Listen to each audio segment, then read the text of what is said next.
পাকিস্তান সফরে রাজি বাংলাদেশ, দুবাইয়ে বিসিবি এবং পাকিস্তান ক্রিকেট বোর্ডের মধ্যে ইতোমধ্যেই বৈঠক সম্পন্ন হয়েছে।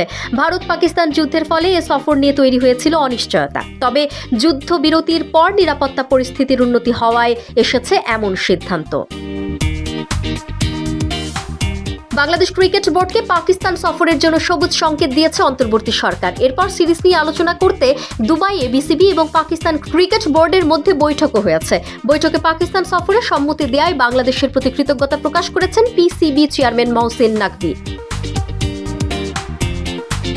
জানা গেছে, বিসিবি সভাপতি ফারুক আহমেদ এবং cricket operations chairman Nazmul Abedin ফাহিমের সঙ্গে পিসিবি চেয়ারম্যানের বৈঠক সিরিজের ম্যাচ সংখ্যা 5 থেকে 3-এ নামিয়ে আনার সিদ্ধান্ত নেওয়া হয়েছে।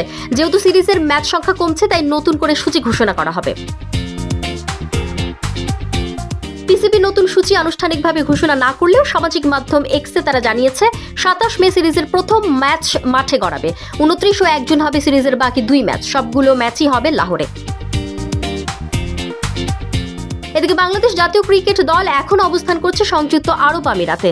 সেখানে স্বাগতিকদের বিপক্ষে 3 ম্যাচ সিরিজের 2টি ম্যাচ ইতিমধ্যে খেলে ফেলেছে লিটন দাসের দল। সিরিজের শেষ ম্যাচ খেলে ক্রিকেটাররা সরাসরি দুবাই থেকে পাকিস্তান যাবেন নাকি বাংলাদেশে ফিরে পাকিস্তানের বিমান ধরবেন, সে সম্পর্কে এখনো নিশ্চিত তথ্য জানা যায়নি।